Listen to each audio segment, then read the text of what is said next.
सुखदेव जी के पुनीत चरणों में कोटि कोटि वंदन करते हुए भगवान के भजन में लगे हुए सभी अमलात्मा विमलात्मा ऋषिश्वर मुनीश्वर सभी संत महापुरुषों के पुनीत चरणों में वंदन। परम्पा जगत जननी जगदम्बा मां भगवती के पावन चरणों में प्रणाम करते हुए मंचस्थ उपस्थित श्रीमद् भागवत भक्ति ज्ञान यज्ञ सप्ताह महोत्सव के यज्ञ के आचार्य एवं समस्त विप्रवृंद समुपस्थित इस कथा के आयोजक प्रायोजक संयोजक श्रीमान गोविंद प्रसाद दीक्षित जी, उनकी धर्मपत्नी श्रीमती शोभा दीक्षित जी, उनका पूरा परिवार तथा उपस्थित सभी भगवत चरणानुरागी भक्तवृंद, श्रद्धा में ममता में माताओं बहनों, आप सबका कथा सत्र में सत सत अभिनंदन करते हुए आए। भाव जगत की लीला में भाव से प्रवेश करें, जहां की आप हम सब लोग श्रवण कर रहे थे कि ध्रुव जी ने ग्लानि पूर्वक भगवान नाम का आश्रय लिया और ध्रुव को भगवान ने अचल पद की प्राप्ति, परम भागवत ध्रुव जी को अचल पद की प्राप्ति हो गई। आज भी प्रमाण है, ध्रुव तारा स्थिर रहता है एक जगह, सप्तऋषि मंडल परिक्रमा करते। अब आप विचार करो, सोचो कि जो श्रद्धा पूर्वक भगवान नाम का आश्रय लेगा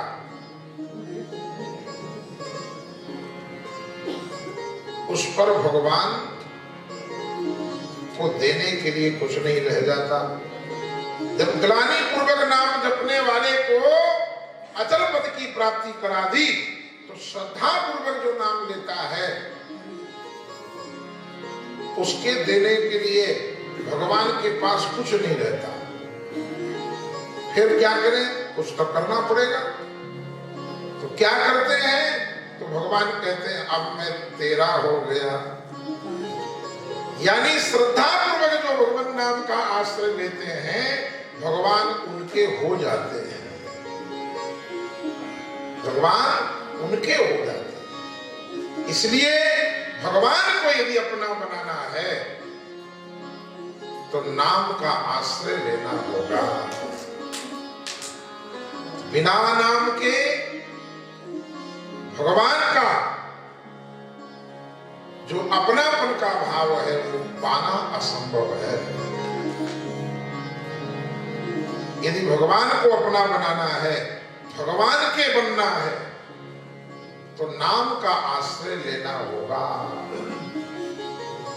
बिना नाम के कलयुग में गति नहीं होने वाली। आप चाहे जितनी परिक्रमा लगा लो, चाहे जितना दान कर लो, चाहे जितना कथा सुन लो, चाहे जितने तीर्थ की यात्रा कर लो, परंतु जब तक नाम जप नहीं करोगे तब तक इनका फल कलयुग में मिलेगा नहीं। सबका फल कलयुग में नाम जप में है। नाम जप, इसलिए अहरनिश चलते फिरते उठते बैठते भगवान नाम का आश्रय लेना चाहिए।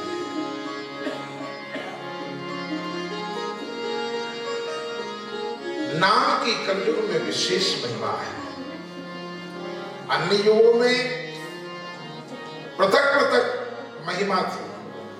सतयुग में ध्यान की महिमा थी, त्रेता में यज्ञ की महिमा थी, द्वापर में भगवान की पूजन की महिमा थी। कलयुग में नाम की महिमा है। और नाम के लिए कल आप सुन रहे थे, कुछ करना थोड़ा है। अब ध्यान लगाना होगा तो आसन आहार सब शुद्ध चाहिए, बैठना होगा। यज्ञ करना होगा तो पैसा खर्चा करना होगा, सामान लाना होगा, व्यवस्था जुटानी पड़ेगी, आचार्य गणों को दक्षिणा देनी होगी, पूजन करोगे तो भी सामान लाना होगा, व्यवस्था बनानी पड़ेगी, खर्चा होगा। परंतु नाम जप करना है इसमें कोई आचार का वर्ण नहीं करना, कुछ भी सामान नहीं लाना बाजार से खरीद कर, और बैठना भी नहीं है। आप रसोई में रोटी बनाओ, आप घर में झाड़ू लगाओ, आप जो भी सेवा करो, आप यात्रा में जाओ तो नाम जप कर सकते हैं, क्योंकि नाम जप तो जिह्वा से होगा, और जिह्वा परमात्मा ने सबको प्रदान कर रखी है, सबको दे रखी है। पर देखो, पढ़ना लिखना सहज है, फिर आओ चारों धाम, सबसे करो परशुराम, ये राम भजन को काम। आप 5-5 घंटा बैठ के आराम से कथा सुन रहे हो, और यदि कल से कहा जाए कि सुबह 8 से 9 तुम्हें बैठ के जाप करना है, तो मन बहाना करने लगेगा, और यदि आ भी जाओगे, बैठ भी जाओगे, तो 1-2 माला जाप करने के बाद लगेगा बहुत हो गया, कल करेंगे। कि मन बड़ा बेईमान है, जहां से हमारा हित है वो नहीं करने देता, उसके पास नहीं जाने देगा, बस हम सबको दौड़ा रहा है, भागो भागो, वहां ये हो जाएगा, वहां ये मिलेगा, वहां वो मिलेगा, भगा रहा है, पर जप नहीं करता। और बिना जप के, बिना नाम जप के कलयुगी प्राणी का निस्तार नहीं होगा। इसलिए आप सब लोग प्रबुद्ध हैं, आते जाते उठते बैठते थोड़ा बहुत भी भगवान नाम का मुख से उच्चारण हो जाए, सीताराम सीताराम, राधे श्याम राधे श्याम। पर कलयुग में तो विशेष करके राम नाम की महिमा है। नारद जी ने इसमें भगवान की मोहर लगवाई थी, इसलिए जब कोई मरता है, किसी भी परंपरा का हो, किसी भी संप्रदाय का हो, जब कोई मरता है क्या बोलते हैं? राम नाम सत्य है। किसी भी परंपरा का, किसी भी संप्रदाय का व्यक्ति क्यों ना हो, परंतु जब सुबह उठ करके जगता है तो लोग क्या बोलते हैं? राम राम सा, राम राम सा, राम राम जी। इसलिए बिना भगवान नाम के कल्याण नहीं।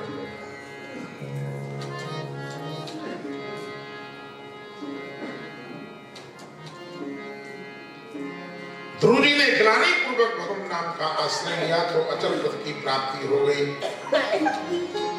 इसलिए श्रद्धा पूर्वक जो नाम लेता है भगवान उसके हो जाते हैं।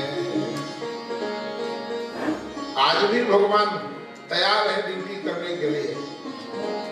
वर्तमान में आप कितने भक्तों की कथाएं हैं कि भगवान आकर के उनके साथ में घर की टहल कराते थे, किसी का हल हाँकते थे, किसी की सेवा करते थे। तो क्या हमारे साथ में भगवान हमारा सहयोग नहीं करेंगे? जरूर करेंगे, परंतु उसके लिए नाम जप करना पड़ेगा। इसलिए राम का घत चल, राम का घत चल, राम का घत चल भाई रे, राम का घत चल, राम का घत चल, राम का घत चल भाई रे, राम का घत चल, राम का घत चल, राम का घत चल भाई रे, राम का घत चल, राम का घत चल, राम का घत चल भाई रे। आई तो बड़ी है भोगदार में, भोगते कठिनाई रे, राम का घत चल, राम का घत चल, राम का घत चल भाई रे, राम का घत चल, राम का घत चल, राम का घत चल भाई रे। आई तो बड़ी है भोगदार में,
जहां जाना था, जिसके घर जाना था, वो पता भी भूल गए।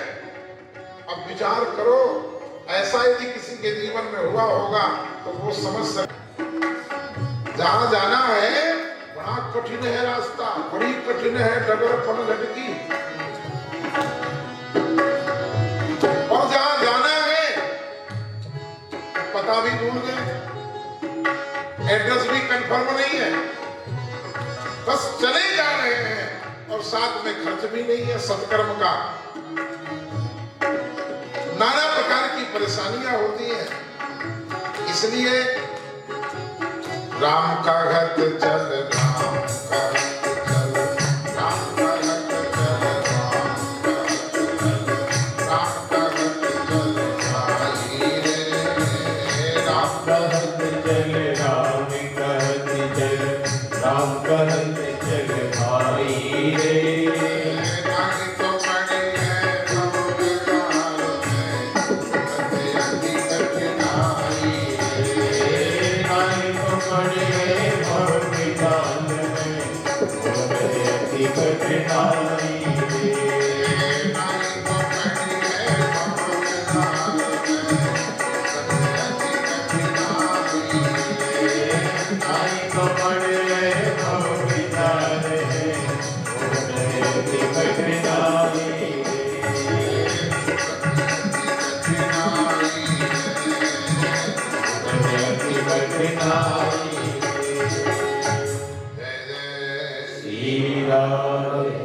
अगले क्रम में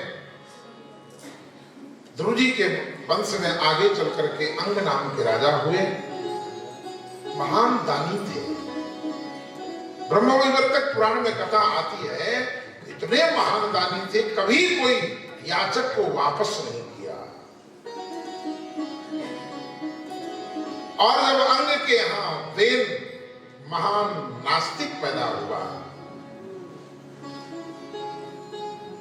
और राजा अंग रात्रि में घर परिवार बच्चों को सबको छोड़ करके जंगल चले गए। कुटिया बना करके जंगल में भजन करने लगे। वर्षा का समय था, घनघोर वर्षा हो रही थी और एक महात्मा वर्षा में भीगता हुआ, ऊंट कपकपाते हुए और कुटिया के सामने खड़ा हो गया।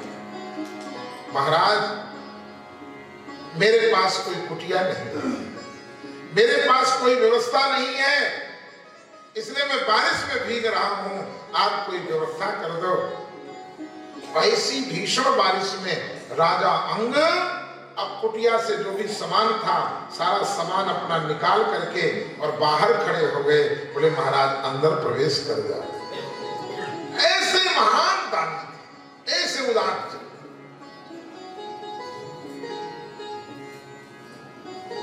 और वेद नास्तिक कारण घर में जब प्रतिकूलता आ जाए और सुलझाने पर ना सुलझे, तब समझ लेना चाहिए कि वो तुमको बुला रहा है अपने पास। वैसे तो तुम जाओगे नहीं, जब वो अपने पास बुलाता है तब वो प्रतिकूलता पैदा कर देता है। जिनसे आसक्ति होती है, जिन पर मोह होता है, और वो प्रतिकूल हो जाते हैं। और जब वो प्रतिकूल हो जाते हैं तब समझ लेना चाहिए कि अब भगवान तुमको अपनी तरफ बुला रहा है कि मुझ में मन लगाओ, संसार में मन लगाने से कोई फायदा ना है, अब इधर आ जाओ। और इतना कुछ झेलने के बाद भी जीव धक्का खाता रहता है। बच्चे अपमान करते हैं, घर से बाहर निकाल देते हैं, 2 दिन रिश्तेदारी में घूम के फिर पहुंच जाता है। तो कोई बिरला है कि जिसे राम की शरण नजर आती है। जब रावण ने विभीषण को लात मारा, देखिए मोह कितना खतरनाक होता है। विभीषण अनन्य भक्त था राम का, तिहि मांगस भगवंत पद। जब ब्रह्मा और शिव वरदान देने के लिए आए तीनों भाइयों को, रावण को, कुंभकर्ण को, विभीषण को, तो विभीषण ने भगवान की भक्ति मांगी थी और इतना अनन्य भक्त होने के बाद भी मोह कितना खतरनाक होता है, राम के पास नहीं जा पाया। जैसे जैसे वहीं रह रहा था, परंतु जब हनुमान जी गए और हनुमान जी ने कथा सुनाई, ध्यान से सुने, कथा का मतलब क्या, वैराग। हनुमान जी ने कथा सुनाई और जब हनुमान जी ने कथा सुना दी, शरणागत की महिमा बताई, यहां तक कह दिया कि देखो तो हम कितने अधम हैं। प्रातले जो नाम हमारा, ये हनुमान जी ने दैनता प्रकट की है कि हम ऐसे निकम्मे हैं कि सुबह सुबह मुख देखना नहीं, कोई नाम ले ले तो उसको रोटी नहीं मिलती। या तो संसार में कहावत है ना कि न जाने आज किसका मुख देख लिया, आज तो खाना भोजन नहीं मिल रहा। तो मुख देखना तो एक सामान्य बात है, हनुमान जी कहते केवल हमारा नाम ले ले कोई, और इस पर भावों से अलग अलग अर्थ किए गए, पर सच बात यह है कि हनुमान जी ने अपनी दीनता प्रकट की है। और हमको भी वो शांताकारम है, शांतम शाश्वतम प्रमेय मनघम निर्वाण शांति प्रदम है, और हम अशांति प्रद हैं। कपि चंचल सबही विदहीना, वो सबको शांति देते हैं, शांत रहते हैं, और हम सबको चंचल करते हैं और चंचल रहते हैं। बंदर बड़ा चंचल होता है। अभी एक बंदर यहाँ आ जाए इतने लोगों के बीच में, ये तो क्या मुझे दीनगी भगवन संभालो, ये तो क्या होगा।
मैं हूँ श्री भगवान का, मेरे श्री भगवान।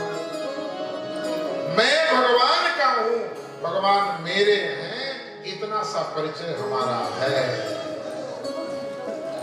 बाकी ये जितने परिचय हैं ये सब व्यवहार है, और व्यवहार सत्य नहीं है, परमार्थ सत्य है।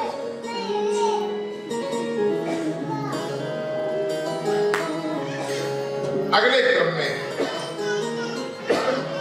परीक्षित जी ने सुखदेव जी से प्रश्न किया पंचम स्कंद में, प्रियव्रतो भागवत आत्मा राम कथम मुने ग्रहेण मतयन्मूलः कर्म बंध पराभव।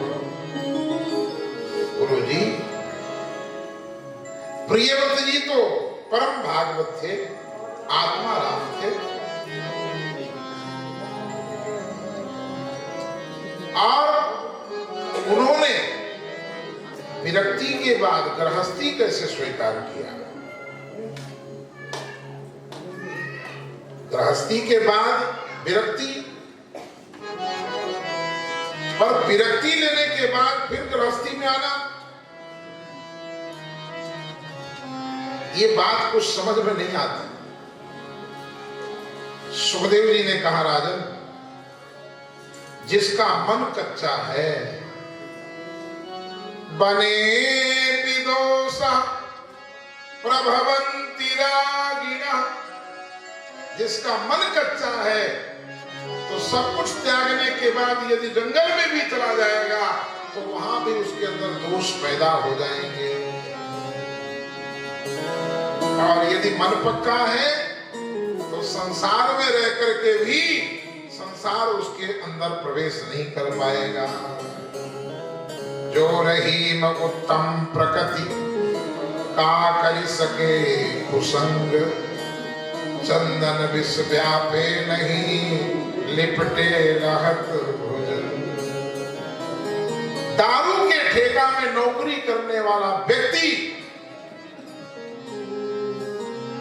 एक बूंद भी जिंदगी पर्यंत दारू को स्पर्श नहीं किया, एक बूंद भी नहीं लिया। क्यों? क्योंकि उसका मन पक्का था। और जिसका मन कच्चा है, कमरे के अंदर बंद कर दो, वो कमरे के अंदर से मोबाइल से ऑनलाइन मंगा लेता है। आजकल बड़ी विचित्र स्थिति है। अभी एक वृंदावन में एक सज्जन थे, जन्माष्टमी महोत्सव में वो उपस्थित हुए, वो एकदम सबको बड़ी पीड़ा हुई। फिर उनके पिताजी बेचारे आए, बड़े रोए गाए, तुम्हारे माहेश्वर धाम के त्रिशूल बाबा। फिर नशा मुक्ति केंद्र में जबरदस्ती ले जाकर के उनको भर्ती करा दिया गया। 2-3 महीने हो गए। 2-3 महीने के बाद जब पूछा गया कि अब तो छोड़ दोगे, बोले ये बात तो मेरा मोबाइल बताएगा, मैं मोबाइल से पूछूंगा, और मोबाइल बताएगा कि छोड़ दूंगा कि नहीं छोड़ूंगा। उसका मतलब ये था कि मैं ऑनलाइन बुक करूंगा, मिल जाएगी तो ठीक है, नहीं मिलेगी तो छोड़ दूंगा।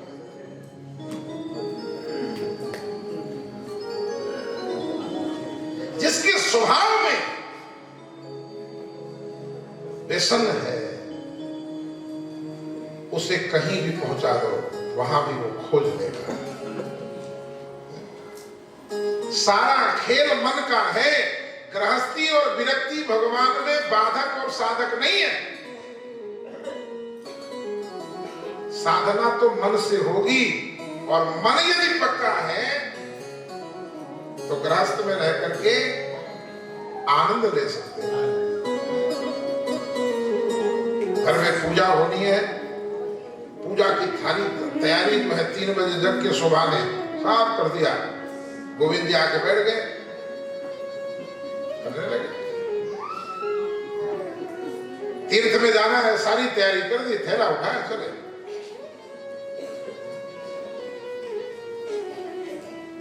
भजन, पूजा, पाठ, कथा, कीर्तन ये मन का विषय है।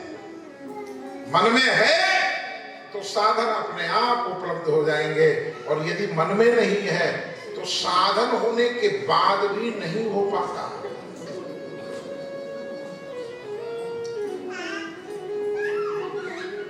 जब गंगापुर सिटी में पहली कथा हुई थी, वो इस समय ऑडिटर साहब नहीं रहे, शिवम पैलेस में, उस कथा में एक सज्जन मिले थे, क्या पता वो यहाँ भी बैठे हों, बुजुर्ग थे, बड़े संगीत के जानकार व्यक्ति थे, खूब आनंद से कथा सुनते थे। और जब भी हम कथा में आए, जहां भी गंगापुर सिटी में, जब भी महाराज जी बस एक कथा आपको करनी है, मुझे सुनना है, और बस सब व्यवस्था हो रही है, मैं आपको फोन करूंगा, जैसे हम चले जाएं, उसके बाद फिर जब आए तो फिर वही, संभव नहीं हुआ, संभव नहीं हो पाया। परंतु जिसको संभव था, गोविंद जी से फोन में बात हुई, कथा में आए थे तो नारियल भी यही, ठाकुर ने सब कुछ सुलभ करा दिया, कार्ड लेकर के भी गोवर्धन जाने वाले थे, कि राजी ने कहा तुम इधर की व्यवस्था देखो, वो भी नहीं आ पाया। क्या है, आपको सब सुलभ कर दिया, और सहज में बैठ करके आप कथा सुनो, क्योंकि जब मन पक्का होता है तो साधन अपने आप सहज में सुलभ हो जाते हैं, और मन जब कच्चा होता है तो साधन जुटाने के बाद भी व्यवस्था नहीं बनती। इसलिए मन को पक्का बनाओ।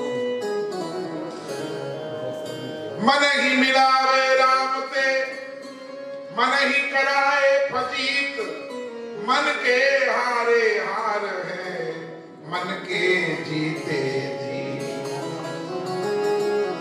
सारा खेल मन का है,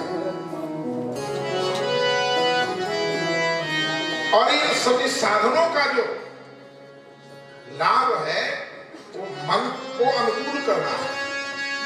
भजन करते करते 40 साल हो गए और मन में कोई परिवर्तन नहीं आया, तो इसका मतलब भजन में गड़बड़ी है। मन को साधने के लिए ये सुमिरन किया जाता है, और जब मन सज जाएगा तो भगवान तो सामने है। जैसे पानी जब तक लहर चलती है, झांको तो उसमें स्वरूप नजर नहीं आता, परंतु पानी जैसे शांत हो जाता है, और जब झांकोगे तो स्वरूप का दर्शन हो जाता है। ऐसे ही ये मन है। इसलिए मन को पक्का करने के लिए राधा रानी से निरंतर प्रार्थना करते रहो, मेरे गिनियो ना अपराध लाडली श्री राधे, मेरे गिनियो ना अपराध लाडली श्री राधे,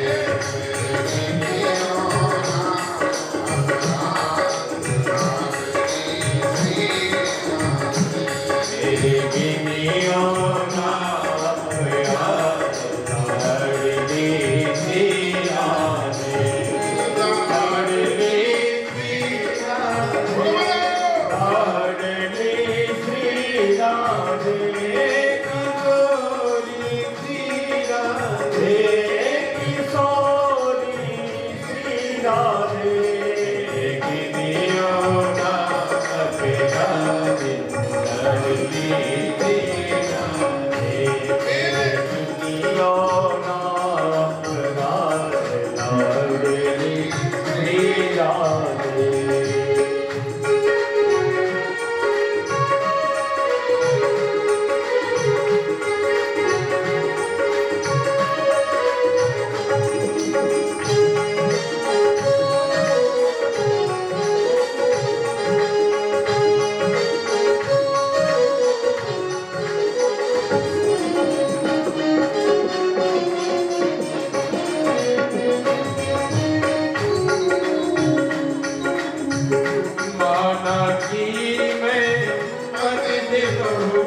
सारा खेल मन का है।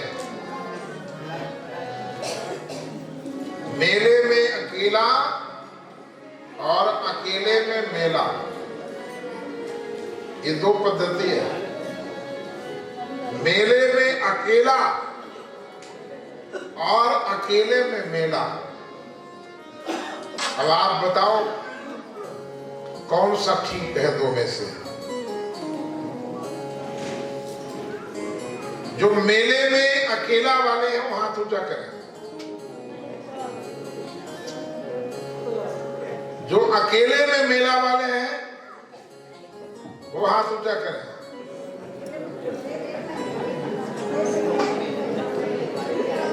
गंगापुर सिटी वाले जो निर्दलीय हैं, निर्दलीय लोग हैं ये, पर निर्दलीय होकर के निर्दलीय प्रत्याशी को हरा दिए। जब निर्दलीय हो, पहले भी निर्दलीय जीता था, इस बार भी निर्दलीय को जिताना था। पर आप लोग पता नहीं निर्दलीय से भी कहीं कोई दूसरी स्थिति तो ना है।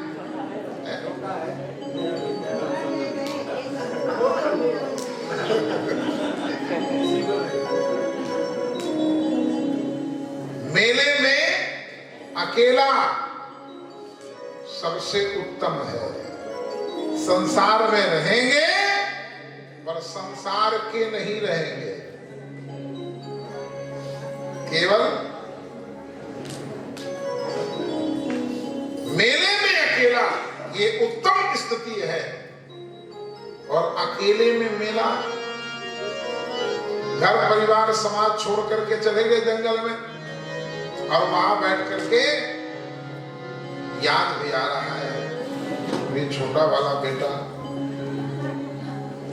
नौकरी लग गई कि नहीं, छोटा था जब छोड़ के आया था।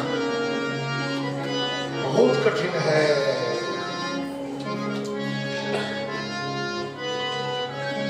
अकेले में जो मेला है ये बहुत खतरनाक है।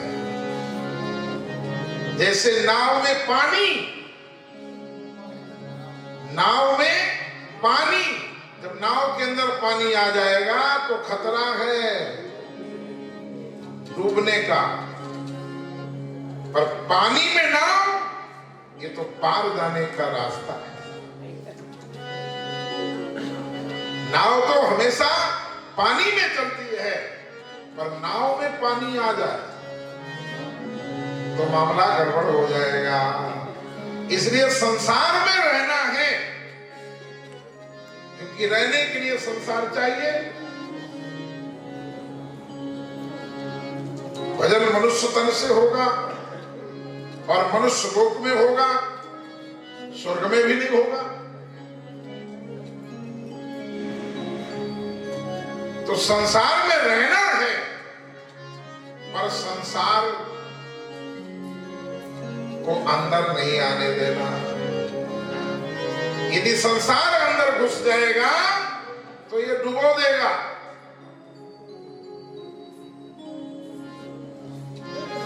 संसार में रहेंगे पर संसार के नहीं रहेंगे।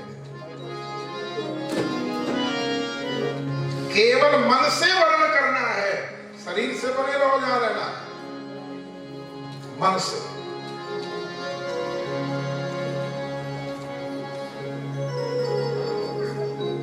केवल मन से वर्ण करना है। अरिया में कहा लगे गोते, कोई कोर्ट में जाना पड़ेगा, कोई रजिस्ट्री करानी होगी, कोई किसी को गवाही चाहिए? नहीं नहीं, इसमें कुछ नहीं लगना। केवल परमात्मा के सामने मन से वर्ण कर लेना है। मैं तेरा तू मेरा, बस इतनी सी बात है। परंतु मुझे पता है कि आपको ये बात समझ में नहीं आएगी। प्रयास करो। अभ्यासेन तू कौन्तेय, ये मन तो चंचल है, चंचला ही मना कृष्णो प्रमाथि बलवत् दृढ़ाम। परंतु इसे अभ्यास के द्वारा बस में किया जा सकता है। ये बहुत भोला है, जहां लगा दोगे वहीं लग जाता है, बस भगवान में नहीं लगता। क्यों नहीं लगता? क्योंकि हमने भगवान को अपना नहीं माना। यदि मान लोगे कि भगवान मेरे हैं तो लगाना नहीं पड़ेगा, लग जाएगा। क्योंकि घर को आपने मान लिया घर मेरा, बेटे को मान लिया बेटा मेरा है, मन लग गया। भजन थोड़ा किया बेटे का, हिमालय लेकर के मेरा बेटा जपाओ। ऐसे ही जब हम भगवान को मान लेंगे भगवान मेरा है, तो मन लगाना नहीं पड़ेगा, फिर तो सहज मन लग जाएगा। तो ये गृहस्थी और विरक्ति ये सामान्य बात है। जंगल और घर प्रियव्रत जैसे महाभागवत के लिए गृहस्थी और विरक्ति ये कोई बाधक और साधक नहीं है, कहीं भी रहे। अगले क्रम में प्रियव्रत जी के पुत्र अग्नीत के पूर्वजित अप्सरा से 9 पुत्रों का जन्म और अग्नीत के पुत्र नाभीस के राजभवन में भगवान ऋषभ का प्रादुर्भाव। बोलिए ऋषभदेव भगवान की। 24 अवतारों में से एक अवतार है। जैन संप्रदाय के आदि तीर्थंकर माने जाते हैं। जैन संप्रदाय का शुभारंभ ऋषभदेव भगवान से हुआ। ऋषभदेव जी के 100 बेटे थे, धृतराष्ट्र के भी 100 बेटे थे, और धृतराष्ट्र के बेटों का कोई नाम नहीं लेता, पर ऋषभदेव जी के बेटे के नाम से देश का नाम भारत था। बड़े बेटे का नाम भरत था। इतने प्रतापी थे। ऐसा कैसे हुआ? बोले बचपन में उन्होंने भगवत धर्म का उपदेश दिया। बचपन को समान हो, बचपन अपने आप मंगलमय हो जाएगा। और यदि बचपन बिगड़ गया तो फिर 55 में भजन नहीं होने वाला है। बिना वर्षा के चौपट फसल हो गई, फिर घटा का बरसना नहीं। नौजवानी में गर हम सुधर ना सके, तो फिर बुढ़ापा सुधरना नहीं। कैसे होगी भली या बुरी तब नजर, आंख से जब दिखाएगी पढ़ना नहीं। नौजवानी में नजरें संभालो जरा, फिर बुढ़ापे में कुछ काम बनना। क्या होगा? एक कवि ने बड़ी अच्छी बात कही, बोले नाक से बहेगा नाला, जब बुढ़ापा आ जाएगा तो पानी चलने लगता, बार बार रुमाल का प्रयोग करना होगा। नाक से बहेगा नाला, आंख में पड़ेगा जाला, मोतियाबिंद।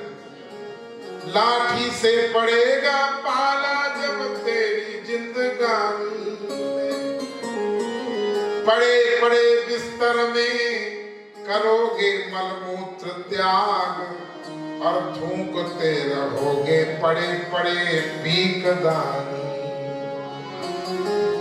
भक्ति क्या करोगे जब शक्ति ही रहेगी नहीं, इसलिए कर लो भगवान का भजन तुम जवानी। बचपन को संभाल लो, बचपन अपने आप सुधर जाएगा। अपने बच्चों को बैठा करके भगवत धर्म का उपदेश देते थे। नायम देहो देह भाजाम न लोके कष्टान कामान नरघते बृढ़भुजाम में, तपो दिव्यम पुत्र कायेन सत्वम शुद्धेत यस्मात् ब्रह्म सौख्यम त्वनंतम। पिता नायम देहो देह भाजाम न लोके, ये मानव तन बार बार नहीं मिलेगा, बार बार मानव तन पाना ये बच्चों वाला खेल नहीं। जन्म जन्म के शुभ कर्मों का होता जब तक मेल, ये बार बार मानव तन मिलेगा नहीं। इसलिए मानव तन पाने के बाद तपो दिव्यम, बेटा इस तन से तप करो, जप करो, केवल गप सप मत करो, जप और तप करो।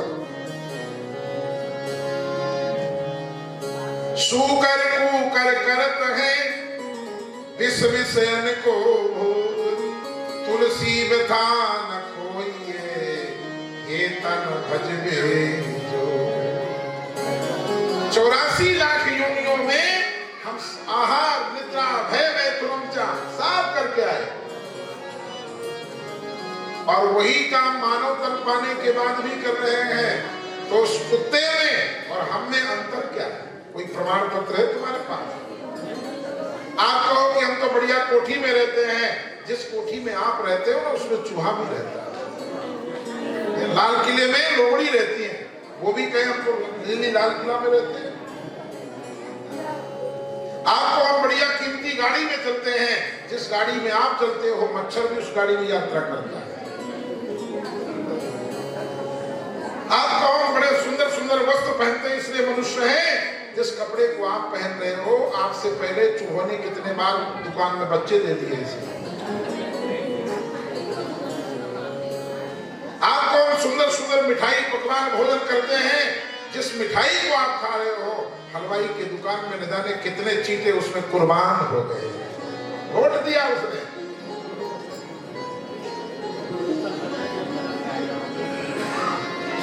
यही तन कर फल विषय न भाई। क्या प्रमाण है? ये प्रमाण है, ये प्रमाण है कि हम मनुष्य हैं, बाकी कोई भी प्रमाण नहीं। और मानव तन पा करके यदि सत्संग नहीं हुआ, भजन नहीं हुआ, सेवा नहीं हुई, दान नहीं हुआ, सत्कर्म नहीं हुआ, तो फिर गोस्वामी जी कविता बनी में कह रहे तिन ते खर सूकर स्वान भले, जड़ता बस जे न कहे कछुए। अरे हम लोगों से अच्छा कुत्ता है, कम से कम झूठ तो नहीं बोलता। हम लोग कीमती कीमती कपड़े पहन करके दिन रात झूठ बोलते हैं। वो गधा ठीक है, कम से कम एकदम झूठ तो नहीं बोलता, क्योंकि झूठ साच बराबर तप नहीं, झूठ बराबर पाप। जाके हृदय साच है, ताके हृदय आप। क्योंकि सत्य ही नारायण है और नारायण ही सत्य है। पूज्यपाद डोंगरी जी महाराज वर्णन करते थे कथाओं में कि एक बार व्यक्ति यदि झूठ बोलता है, दिन में एक बार भी यदि कोई झूठ बोल लेता है तो उसका 40 दिन का सत्कर्म नष्ट हो जाता है। और जो दिन में 40 बार झूठ बोलेगो वाको का होएगो वही तो जाने। इसलिए भैया यदि समय बीत गया धोखे से तो परिणाम न जाने क्या होगा। यदि समय बीत गया धोखे से परिणाम न जाने क्या होगा। यदि समय बीत गया धोखे से परिणाम न जाने क्या होगा। यदि समय बीत गया धोखे से परिणाम न जाने क्या होगा। यदि समय बीत गया धोखे से परिणाम न जाने क्या होगा। यदि समय बीत गया धोखे से परिणाम न जाने क्या होगा। जब समय आखिरी आएगा भगवान ही जाने क्या होगा।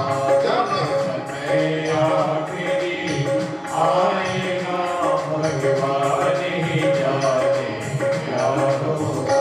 जब समय बीत गया धोखे से परिणाम न जाने क्या होगा।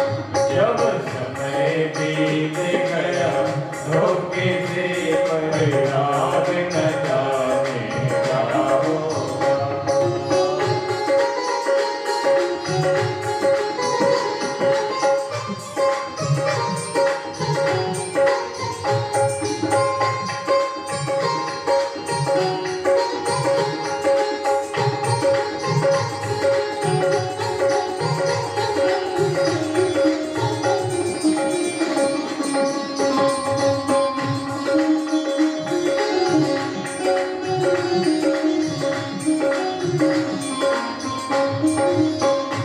जिन प्रभु ने धन सुख धाम दिया, नहीं भूल के उनका नाम लिया। जिन प्रभु दिया नहीं भूल के उनका नाम लिया। जिन प्रभु ने धन सुख धाम दिया, नहीं भूल के उनका नाम लिया। जिन प्रभु ने धन सुख भाव दिया नहीं भूल के उनका नाम लिया। वृंदावन गंदा काम किया, परिणाम न जाने क्या होगा। वृंदावन गंदा काम किया परिणाम न जाने क्या होगा। जब समय आखिरी आएगा भगवान ही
नारायण सत्वम, इस तन से भगवान का सुमिरन करें, भगवान का यजन करें, भगवान का भजन करें, आत्म कल्याण का साधन करें।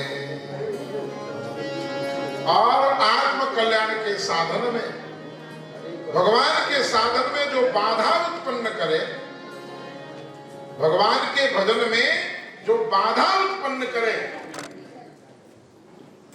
उसका त्याग करने में एक क्षण नहीं लगाना चाहिए।